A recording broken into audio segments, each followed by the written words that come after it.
দক্ষিণ চট্টগ্রামের ৬টি উপজেলার বন্যা পরিস্থিতির ধীরে ধীরে উন্নতি হলেও দুর্ভোগ এখনো কাটেনি।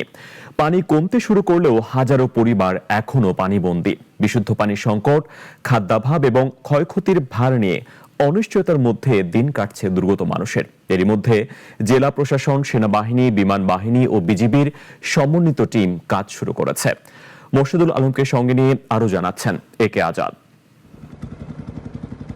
টানা কয়েকদিনের ভারী বর্ষণ ও পাহাড়ি ঢলে দক্ষিণ চট্টগ্রামের চন্দনাইশ, সাতকানিয়া, লোহাগাড়া, বাঁশখালী, আনোয়ারা ও পটিয়া উপজেলার বিস্তীর্ণ এলাকা বন্যায় প্লাবিত হয়।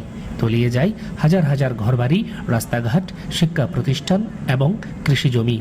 আকস্মিক এই বন্যায় কার্যত স্থবির হয়ে পড়ে পুরো জনজীবন।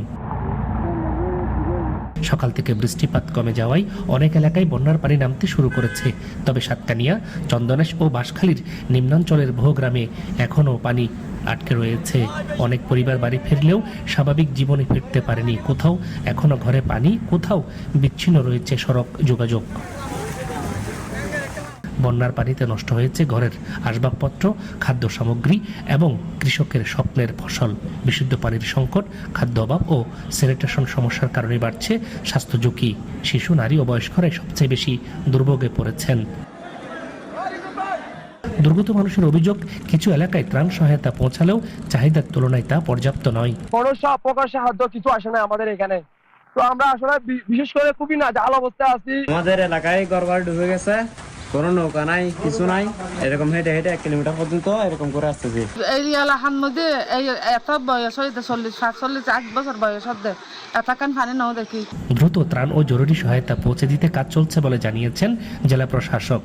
যারা এখনো পানিবন্দী অবস্থায় আছে, আমরা নৌকা দিয়ে তাদেরকে আনার চেষ্টা করছি। এর বাইরেও অনেক জায়গায় ইউনো সাহেবের সাথে কথা হলো যে নৌকাও যাওয়া সম্ভব হচ্ছে না, যে সমস্ত জায়গায়, সে সমস্ত জায়গায় স্পিডবোট গুলো আমরা দ্রুত পেলে আমরা অপারেশনের কাজ শুরু করব।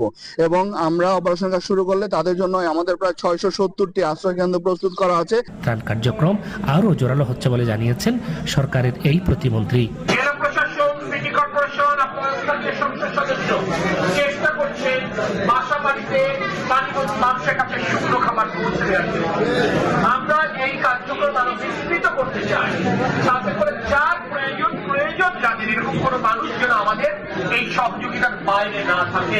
এদিকে জেলা প্রশাসনের পাশাপাশি সেনাবাহিনী, বিমান বাহিনী ও বিজিবির সমন্বিত টিম দুর্গত এলাকায় ত্রাণ সামগ্রী বিতরণ শুরু করেছে। একে আজাদ, নাগরিক, চট্টগ্রাম।